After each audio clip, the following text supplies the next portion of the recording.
massive welcome to Pastor Shane from Shane Willard Ministries. Thank you. Thank you. Thank you, guys. You guys were amazing. And thank you for being here tonight and being so hospitable. Thank you, Carl and Pastor Slabert, for the invitation. It's an honor to be with you. If you'd like to follow an actual Bible, we're going to start in Ephesians, and then we're going to go back to Matthew, and then to Judges, and then back forward to Matthew. So, or you could just watch a slide. We've prepared those as well. My goal tonight is a couple things. Is that anytime I speak, I want a few things to happen. I want Jesus to get bigger. I want the cross to work better. I want the resurrection to be central. I want scriptures to get bigger, not smaller. I want us leaving tonight with more questions about God, not less. I want us leaving tonight journeying more. I want to open more conversations, not shut them down. Anytime I speak on a Thursday night, I feel no pressure at all to be an evangelist, right? I'm assuming everybody here is a follower of Christ, right? And that's a good thing, because I'm not a very good evangelist, but I am a good teacher. And so we're going to journey together. And because you're in church on a Thursday night, I'm assuming you want to be stretched a bit. You want to grow a bit. Like, you didn't give up a whole night just to hear something you've always heard, right? And so we're going to do that. On your way out, before on your way to the supper time, we have a small resource table set up that allows us to do some things in the world. If you don't know me, which most of you wouldn't, this is all I do. We travel around and speak. But I live for the poor and the afflicted. So I live with the conviction that we're not simply called to go to heaven when we die, although I embrace that. We're called to bring heaven to every place we see hell here. So what we do is we set up a table. We have 3 orphanages in China that look after children with mental disabilities, 2 in Henyang, 1 in Changsha. We also have a rescue home in Cape Town that gets girls out of sex trafficking, off drugs, high school educated, and job trained, so we can do our part to try to break the cycle of poverty in the Cape Flats, okay? And so we're just doing what we can do. Now, the way we fund that is through that resource table. So 100% what we make from that, we give that away. Now, tonight we have 4 choices. I put out a new series on the book of Revelation. The reason is because the stuff I was seeing Christians put on the internet about it was just frankly too embarrassing for words. And so I had a couple choices. 1, I could judge them, not helpful. 2, I could criticize them, equally not helpful. Or 3, I could do something really dumb and argue with them on the internet. That's dumb. So what I chose to do is just put out a series on it, and it's 12 parts in audio, 10 parts in video, and it's back there. I'm gonna put this out and let the better narrative win. So if you're interested in that book, you can pick that up. Also, I released a 7-part series on faith and uncertainty. That faith is not embracing the certain, it's the exploration of mystery. And so it's profound trust in the middle of uncertainty. And so I released that. I wrote that last year preparing for 2020, and it just worked out perfect, right? So there's that. Also, in the COVID shutdowns, I was asked by pastors all over the place to come into their online platforms and do Q&A, because what churches found was that dialogues on the internet are more, it's easy to keep people's attention than monologues. And so I was asked to do a lot of these interviews with some really, really smart people. And by the end of it, we had over 10 hours worth of material. And so we had an editor cut and paste it by topic, and we put it in a series called Conversations.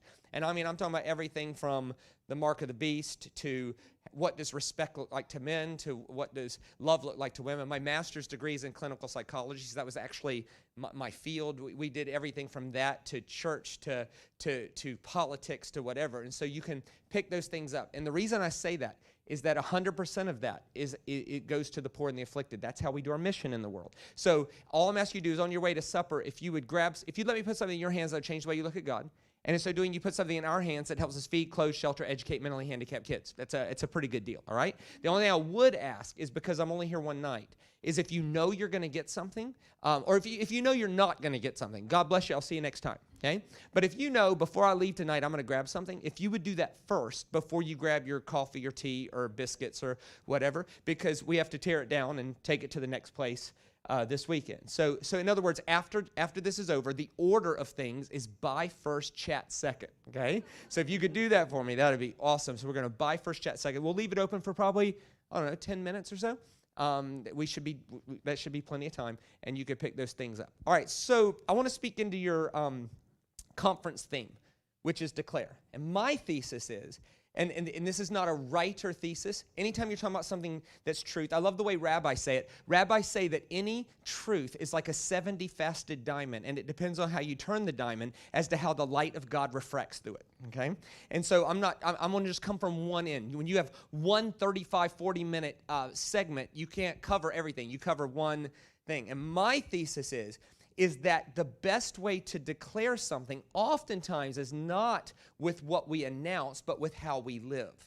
That we demonstrate, and then that demonstration makes our announcement more powerful. Or let's say it this way, that the declarations that actually matter are the declarations that are so deeply ingrained in our heart that it affects how we see our whole world.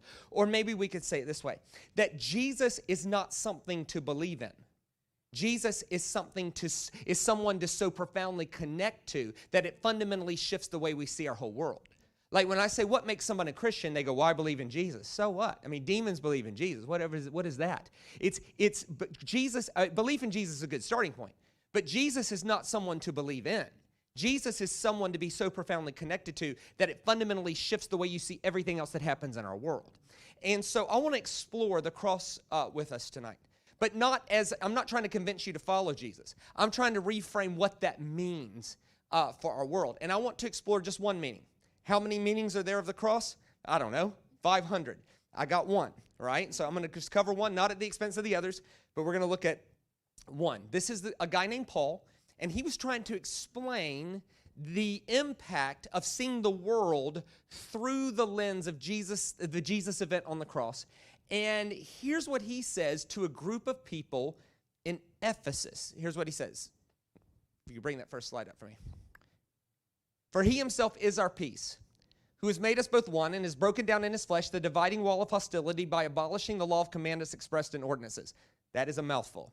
That he might create in himself one new man in place of the two, so by making peace, and might reconcile us both to God into one body through the cross, thereby killing the hostility. Now, the context of this was not hostility between us and God. The context of this was hostility between Jews and Gentiles.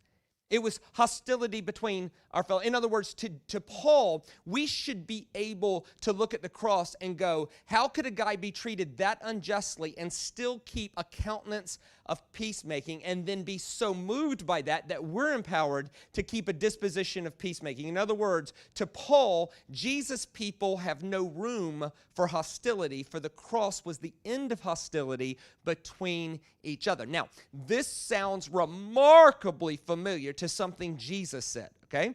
First sermon, third line in. This is something called the Sermon on the Mount, third line of Jesus' first public sermon that's on record. Here's what he says. Next slide. Blessed are the peacemakers, for they shall be called the sons of God. Now let's just stop and wrestle with that for a second, okay? Blessed are the peacemakers, for they shall be called the son of God. If the sons of God. If I was to hand out a blank piece of paper, right? And I was to hand it out to every person, I would say, look, there's not going to be any judgment. You don't have to put your name on it. Here's what I want you to do. I want you to write down the criteria it would take to be considered a child of God. And I want you to think through what would make it on that list. And then I want you to ask this question of yourself. Where in that list would our basic disposition in conflict be? And I got to be honest with you, if you're like me, before I saw this, that would not have made my list. I would have wrote down things like belief in Jesus, God's word, the cross, the resurrection. These are what sons of God are. But Jesus' first criteria and his first definition of what it meant to be a child of God was our basic disposition in conflict of being a peacemaker. And I just want us to ask this question, how are we doing with that? If being a peacemaker is the first criteria Jesus ever gave for what it means to be a child of God, how are we doing with that? Now, unless you're thinking, well, Shane, that's just one verse. What if it's mistreated? Okay, fair enough. Okay, 34 verses later, in the same sermon, that's called 2 minutes later, he says the same thing. You have heard it said that you should love your neighbor and hate your enemy. But I say to you, love your enemies and pray for those who persecute you, so that you may be sons of your Father who is in heaven. Twice in the same sermon, Jesus ties our basic disposition in conflict to whether we'll be known as a child of God or not. Now, there's a lot of theological ramifications for that. Don't worry about those. I want to go back to the most basic thing going on here. Can we all agree together that to Jesus, our basic disposition in conflict is pretty important, right? That our basic disposition in conflict is pretty important to be known as a child of God. Let me see if I can illustrate this with a story. This happened to me in 2014. I was invited to Jerusalem to study for a week with a top history expert in Jerusalem. He teaches PhD level courses there at the university. Not to bore you with details, I'd done a conference with his son-in-law. His son-in-law gave him one of my USBs with teaching on it. He rang me and said, "Would you come teach at my synagogue?" I was like, what? And so he had a Messianic synagogue. They're fully devoted followers of Jesus. But he's a history expert, but he only does the academic side. And he says, part of your payment will be, I will take you around and I will teach you history. But I want you to understand, I don't do tourist tours, I do academic tours. So if you're not okay with academia, I'm not your guy. But if you're okay, I'm happy to study with you for 4 days as part of you coming and speaking to our synagogue. I was like, that's fine. So I fly over there, and I spend 4 days with this guy. And 10 minutes into day one, he blew my mind, right? He said something that amazed me. He taught me something I had never considered. This is 10 minutes into day one. Now, keep in mind, he speaks English, but English is not his first language. So what I did made him think that I wanted to fight. Now, let me be clear. I was amazed, okay? I did not want to fight. And let me just be clear, even if I disagreed with this guy, who would win that argument? He would. I'm not going to argue about Jewish history in Jerusalem with the expert in Jewish history. That doesn't make any sense, right? So if this did turn into an argument, let me be clear, he would have won. Let me also be clear, I didn't want to argue. I was amazed. That doesn't matter. What matters is he thought I wanted to argue. Here's what I did. I went, really? Really? Now, let me be clear. I was amazed. But you can see where, if English is your second language, where he might have taken that as, I don't agree with you, I want to argue. Now, what he did will stick with me till I'm 95 years old, and I hope one day I can be like this guy in perceived conflict. This guy is the top expert on ancient history in Jerusalem. And here was his response when he thought that I wanted to argue with him about ancient history. Here's what he did. He went, "Oh, Shane, peace between us is the most important thing. If one of us needs to be wrong, please let it be me." Well, I was confused, which made it worse, because my response to that was, "What?" He said, "Oh, Shane, peace between us is the most important thing. If one of us needs to be wrong, please let it be me, so that the world can see the Christ that holds us all together being glorified. Would you let me be wrong so that they can see Christ in our conversation?" Now, right, wrong, or indifferent, that's a son of God right there. That's someone who's a basic disposition in peacemaking. I said to him, "Excuse me, did you think I wanted to argue with you?" He said, "Didn't you?" I said, "Okay, first, would you please forgive me? My tone of voice must have communicated something that I did not intend to communicate. That's first. Second, I didn't want to argue. I was, now, as articulate as I could be, in that moment, with the English as a second language person, I could only think of metaphors, which was strange. I said, I was blown away. Well, we're standing in the middle of Jerusalem. He's going, who's blowing what up? What is this, right? I said, no, I was, and I couldn't think of anything. Finally, I said, I was amazed. And that's when it clicked. He went, "Were you amazed?" I said, "Bro, I was amazed." Here's what he did. He went, "Oh, good." Because I knew I was right about that.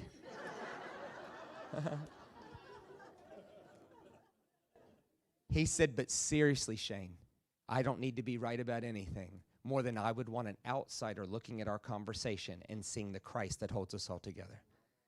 I'm like, wow. Now see, to Paul, that was the cross. The cross wasn't something to believe in, wasn't something to wear, It wasn't something to put on our car, although I'm not against any of those things. The cross was something that happened that we should so profoundly connect to that fundamentally shifts the way we see all other happenings after that. And one of those meanings is to have a basic disposition of peacemaking, which Paul said could end the hostility or kill the hostility. Now, how relevant is that in our world today, particularly America? Look, whatever the world does, I don't mind. It's when Christians are a part of stirring up the hostility.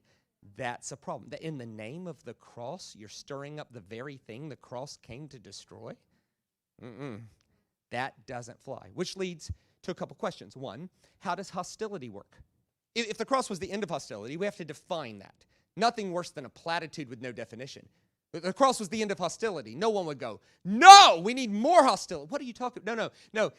We have to have definitions, though. So let's talk about how hostility works. And then let's talk about how peacemaking works. Now, there's a great scripture, there's a great story in the Old Testament. I won't read the whole thing. I'm going to tell you the story, and then I'm going to read a couple pieces from it that illustrates hostility well. We're all familiar with the story. It's the story of a guy named Samson, all right? So I'm going to try to tell the whole story of Samson in 2 minutes. And because you probably grew up at church, you will recognize it pretty quick. So there's this guy named Samson. He's sort of a barbarian. He's sort of a lunatic. He's actually sort of a maniac, actually. He's got no respect for his parents. He's impulsive. He has no self-control. The basics of the story is he falls in love with a Philistine woman. His parents say, please don't love a Philistine woman. He says, I'm going to love who I love. I don't care what you think. He sneaks out of their house in the middle of the night to go visit his girlfriend. On the way to his girlfriend's house, he runs into a lion. Now, if you're sneaking out of your parents' house to visit your girlfriend, a surefire way of getting caught is running into a lion. So he runs into a lion. Evidently, he's skilled enough to defeat the lion. He goes and sees his girlfriend,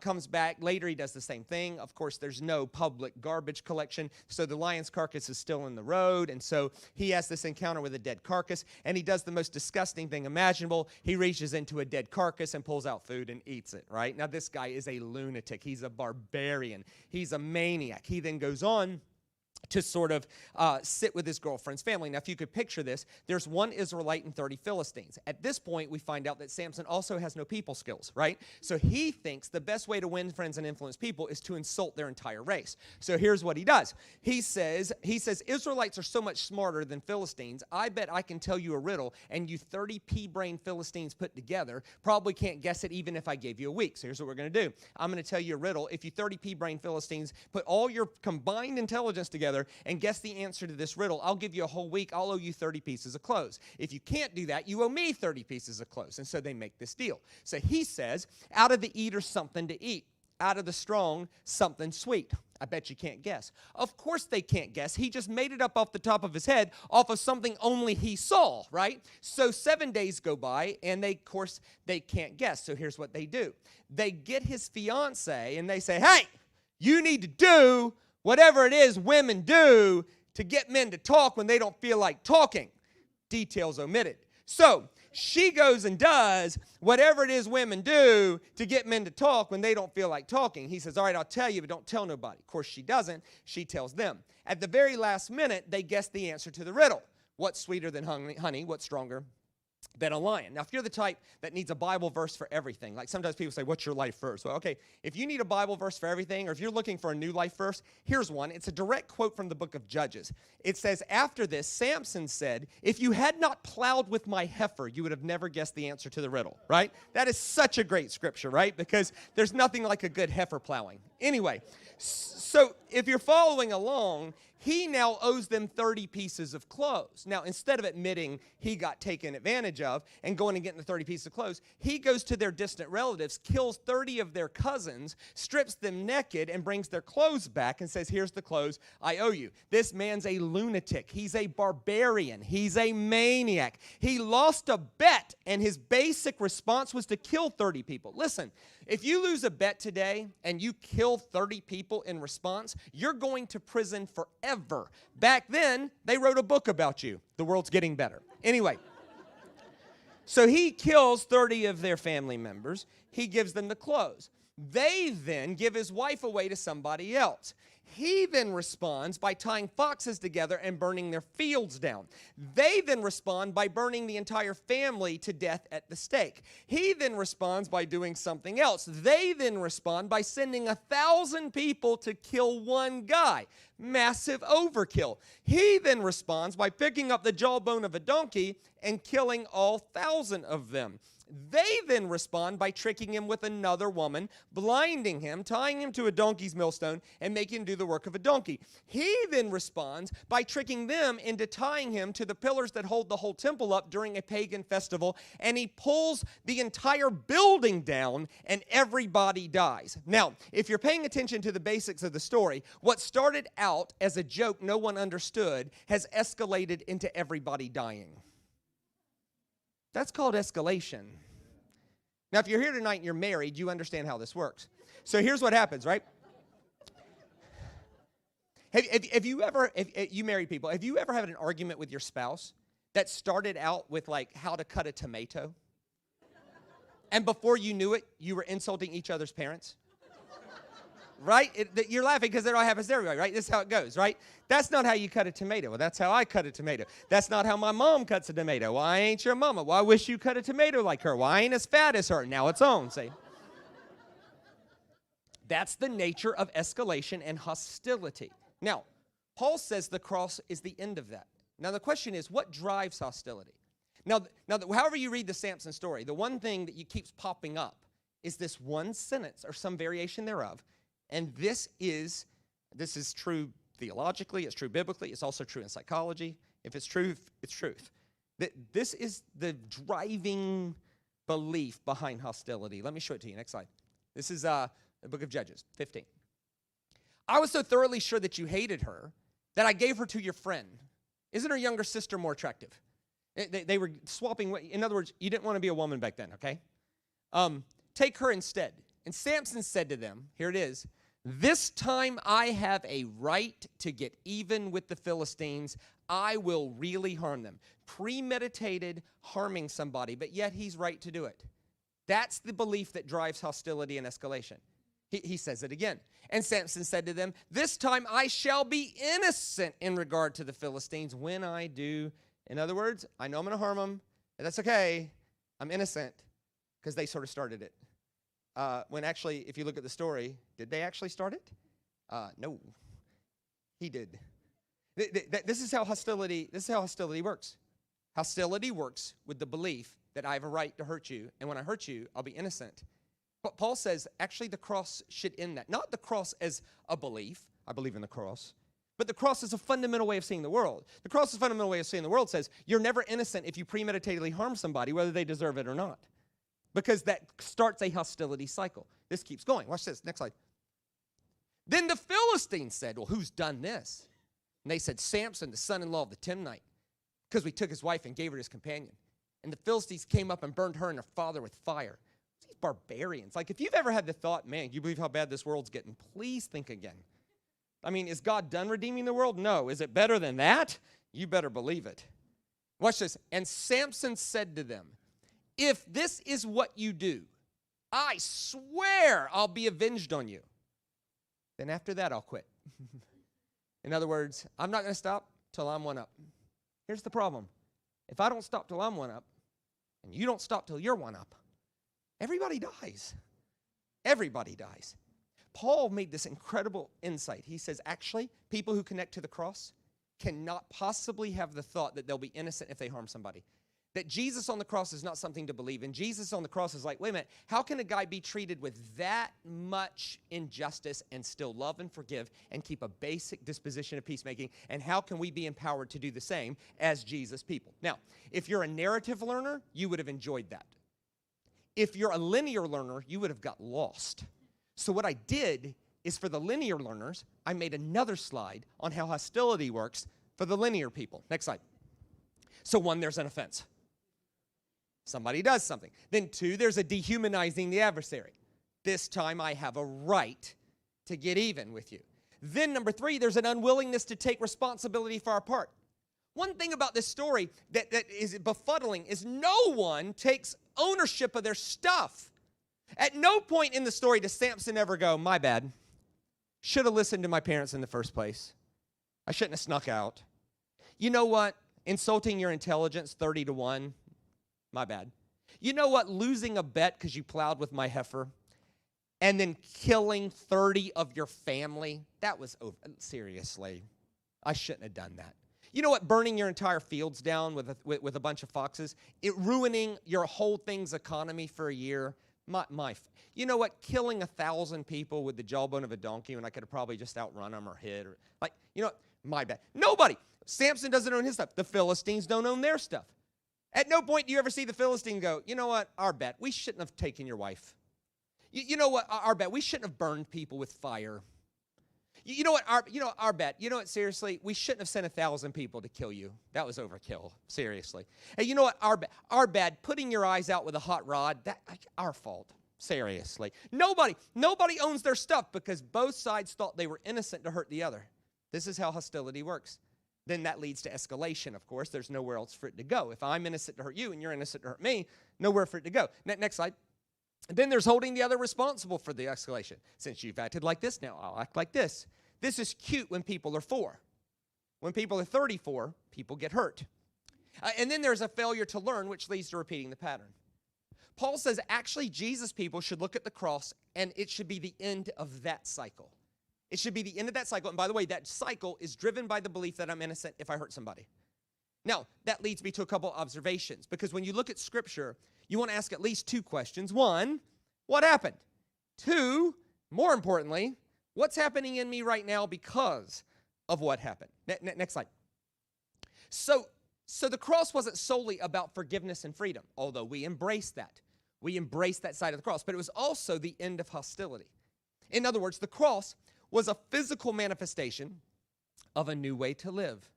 The most loving person acts first to end the hostility. That's how Paul framed it in Romans 5. While we were hostile to God, God acted first to make peace with us. It's almost like the cross was God going, peace between us is the most important thing. If one of us has to wear the whole thing, let it be me. This isn't something to believe in. This is something to be so connected to. It's like, I can't possibly see my world another way than that. But let's say it this way. Next slide. So then peacemaking isn't passive. It's actually choosing beforehand to charge in with a different way to live. I mean, would you all agree with me that the guy in Jerusalem did not make a decision in that moment right then? He had made the decision before that moment to live in peace. So that's how hostility works. Now we have to ask the second question, which is, how then does peacemaking work? So, in the beginning, we talked about 2 scriptures. Blessed are the peacemakers, for they're the sons of God. Oh, and don't just love your friends, love your enemies, and pray for those who persecute you, so that you may be children of your Father in heaven. Now, that is Matthew 5, verse 42. That is the conclusion statement of a 3-pronged sermon Jesus was preaching, called the Sermon on the Mount. And in that section, it's about peacemaking. And so Jesus gave 3 ways to live in peace. He says, don't just love your friends, love your enemies. Pray for those who persecute you, so that you may be children of your Father in heaven. Back up 3 verses. Here's what he said. Next slide. But I say to you, do not resist the one who's evil. But if anyone slaps you on the right cheek, turn the other cheek. Now let's just stop for a second and wrestle with this. We love to cherry pick Bible verses that don't apply to us and apply it to someone else as if they're the problem. Let's pick this one. And this, by the way, is red letter stuff. How are we doing with that? Are Christians known worldwide for being the most turn the other cheek people? Are they known for being the least argumentative? I think not. Just check some of these prophet folks in America predicting election results. I think not. Are we really good at turning the other cheek? And then it leads to all kinds of questions like, what is Jesus talking about? And does this actually work? And really, if I employed this, what would happen? Now, to understand this, we have to understand the world Jesus lived in. Next slide. So to understand what Jesus is getting at here, we have to understand first that Jesus lived in the Roman Empire. And in the Roman Empire, there was a 9-layered class system. I can name all of them, but that would be boring. So we'll call them 1, 2, 3, 4, 5, 6, 7, 8, 9. And because there was a 9-layered class system, there was a difference between right-handed slaps and left-handed slaps. To be very elemental caricature with it, the idea was this. If I'm a class 2 person and you're a class 2 person and we have a problem, I could hit you with my right hand. A right-handed slap indicated that we are socially equal even though we have a problem, right? But if I was a class 2 person and you're a class 8 person, I would never hit you with my right hand because that would be declaring that we're socially equal. I would actually hit you with my left hand, quite literally, because it's the hand I wipe my butt with. It's seriously, it was this. It was, you are lower class than me. You're not worth my clean hand. I'm going to hit you with my poo-poo hand.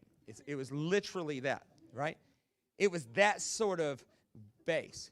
Now watch what Jesus says. Jesus says, now remember, Jesus is talking to Galilean peasants. They were class 8 in that system. Jesus says, if someone slaps you on your cheek, no. He says, if someone slaps you on your right cheek. Now think about it. For me to slap someone on their right cheek, what hand would I use? My left hand. In other words, Jesus says, if someone degrades you as less of a human than them, don't fight back and escalate the situation. Simply turn the other cheek. In other words, in conflict, only present the side of you that makes them address you as an equal, and they won't do it. It will deflate the situation very, very quickly.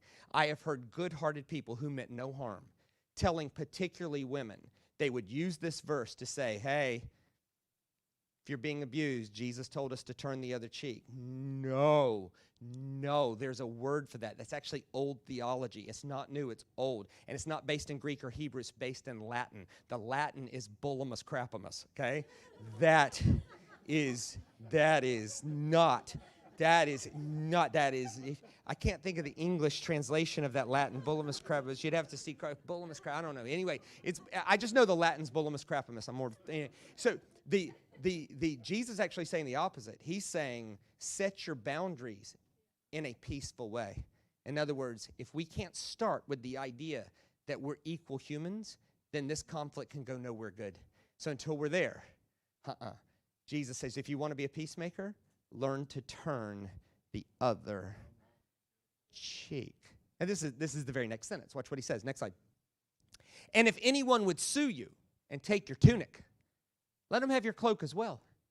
What an odd sentence. It's a weird thing. In Jewish culture, there's only 2 pieces of clothes. Your outer cloak and your inner cloak. Jesus is telling people to get naked. This is strange.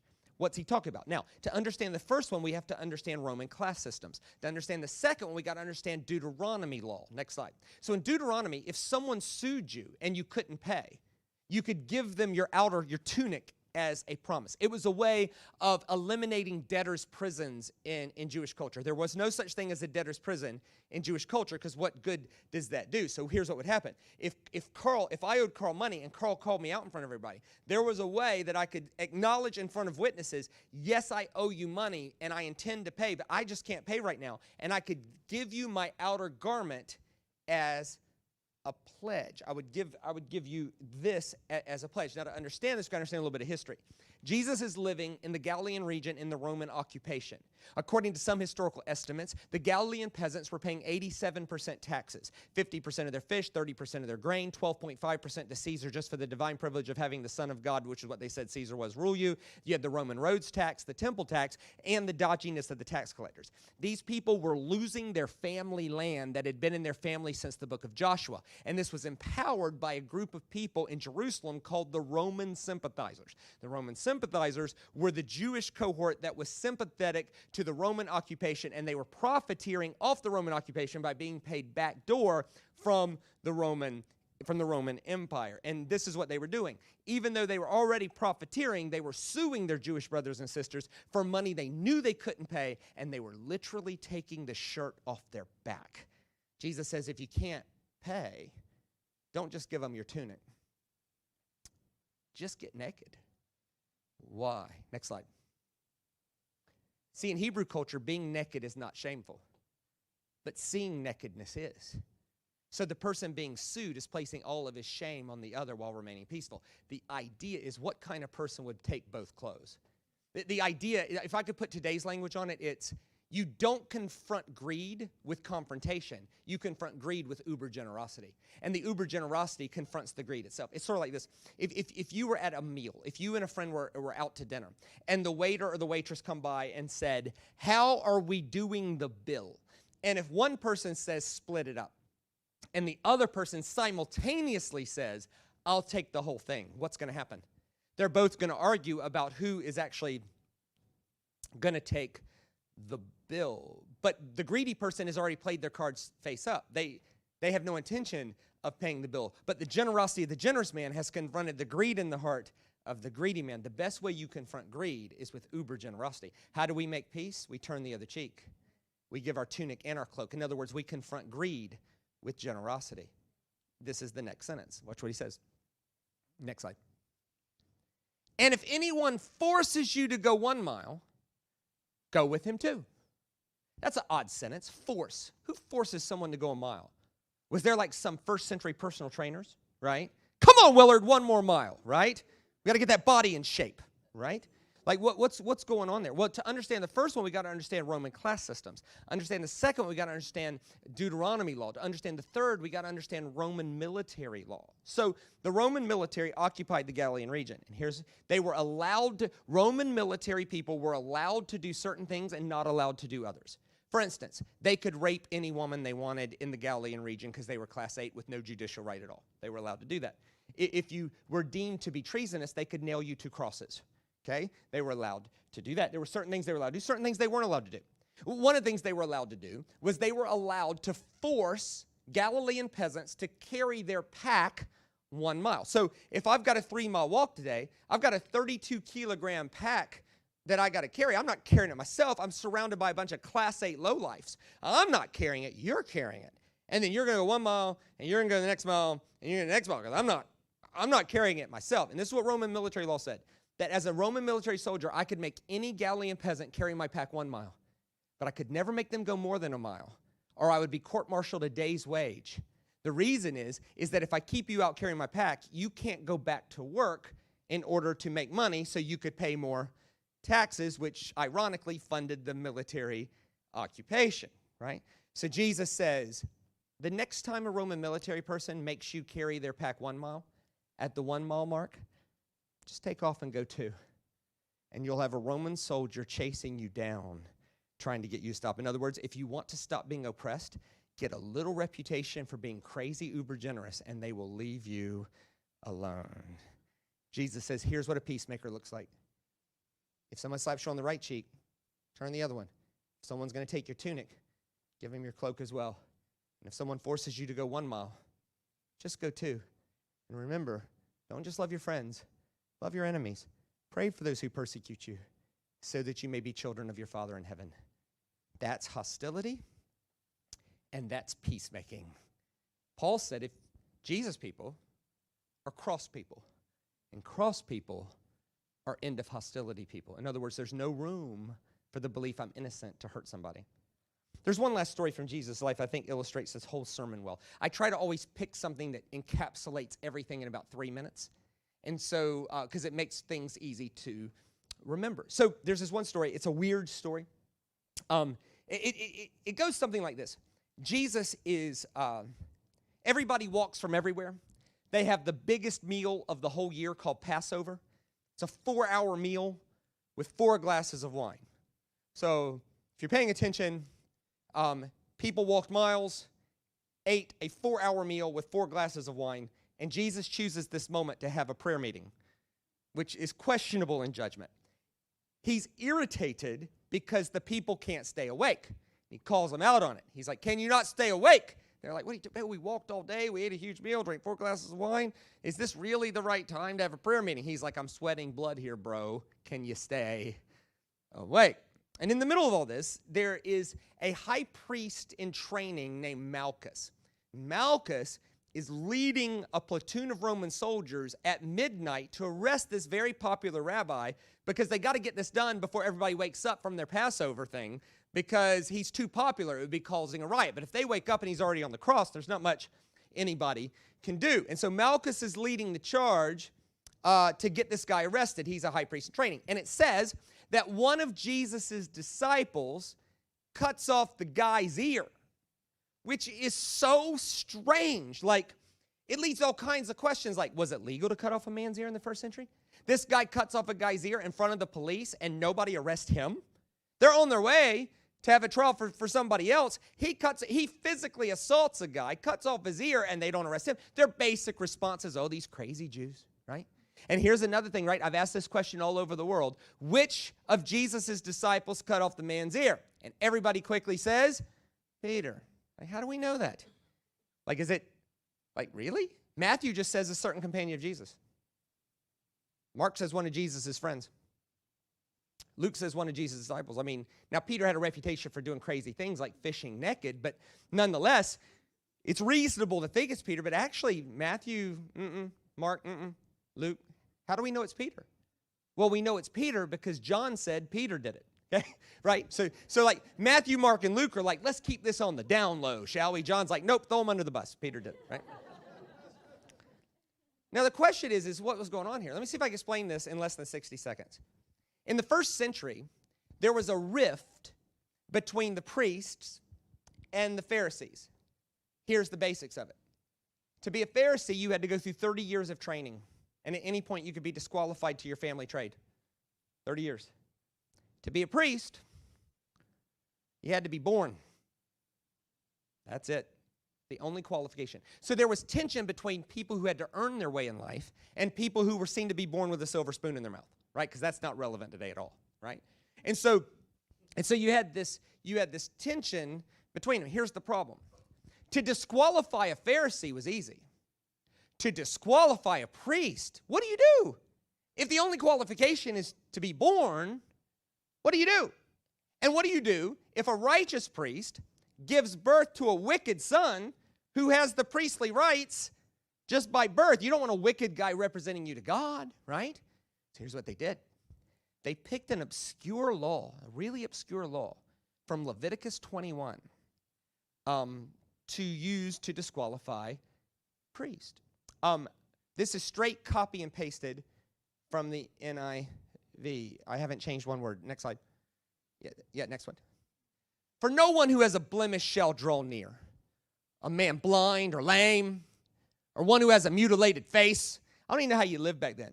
Sir, you are next in line to be the priest, but your face is just a bit mutilated for us. That is just weird. It's a weird sentence. Or a limb too long, or a man who has an injured foot, or an injured hand, or a hunchback, or a dwarf, or a man with a defect in his sight, or an itching disease, or scabs.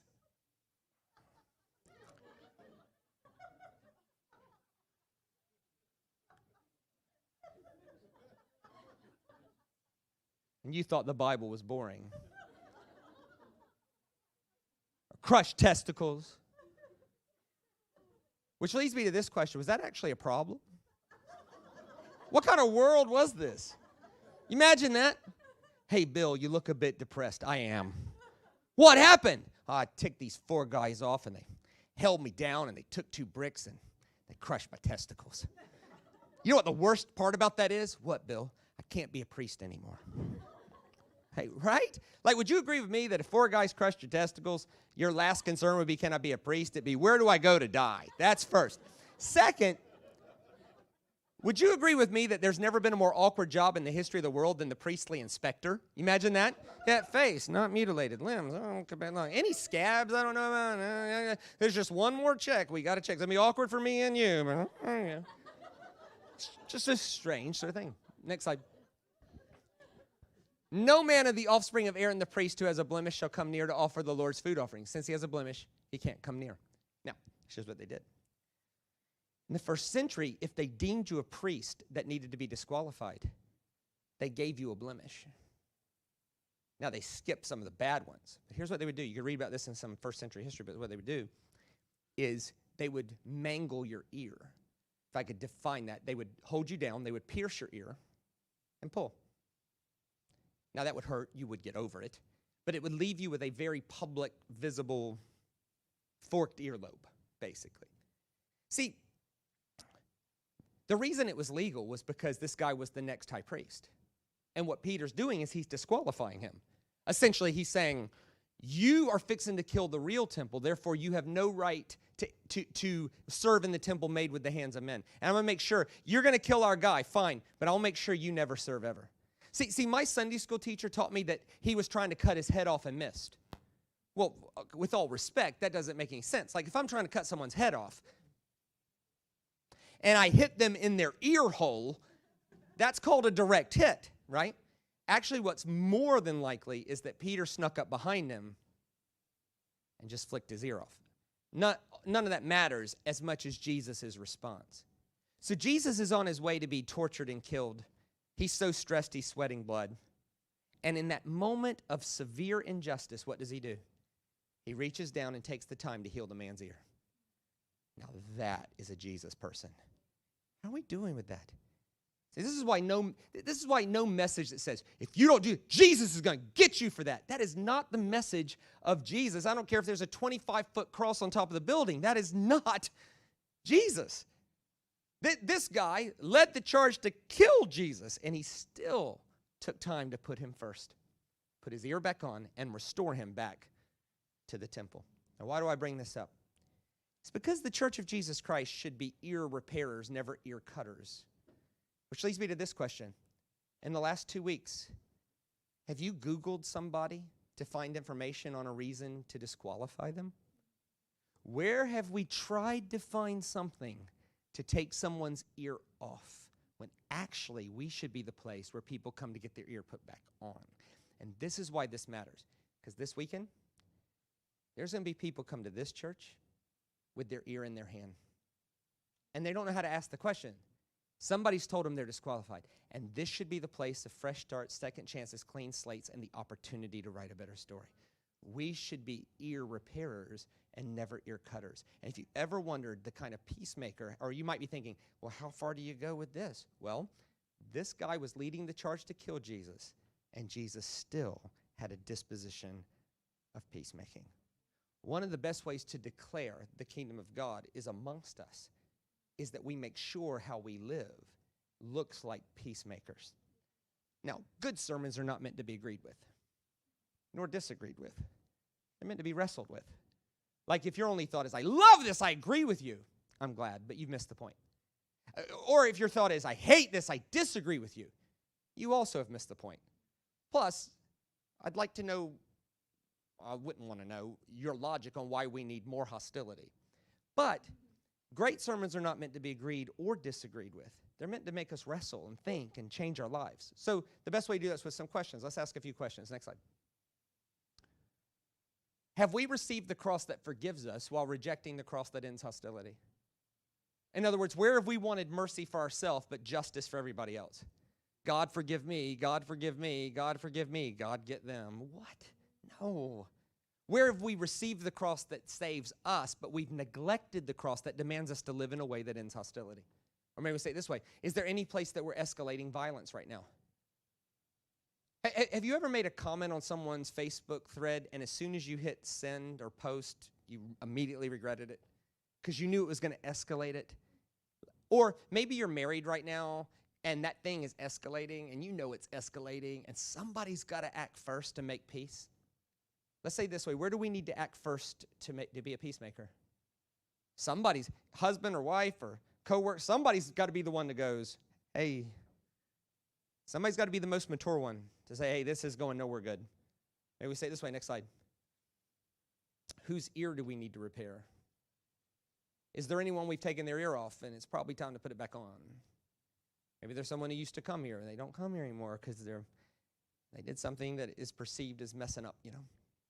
Maybe we need to send a text, an email, a coffee or something. Let's say it this way. Jesus has given his life for us. What's our offering going to be back to him? Or maybe I try to be. They say great teachers can summarize big concepts in one sentence. So I'm going to try to do that now. But let's say it this way. Next slide. What if the cross was God saying, how far do I have to go for you all to get along? Like, you faced me with massive injustice, and I met you with peace. How much more should we do that with our fellow man? Paul said, Jesus people don't just believe in the cross. Whatever. Jesus people are so profoundly connected by the cross that it ends hostility. What's that mean?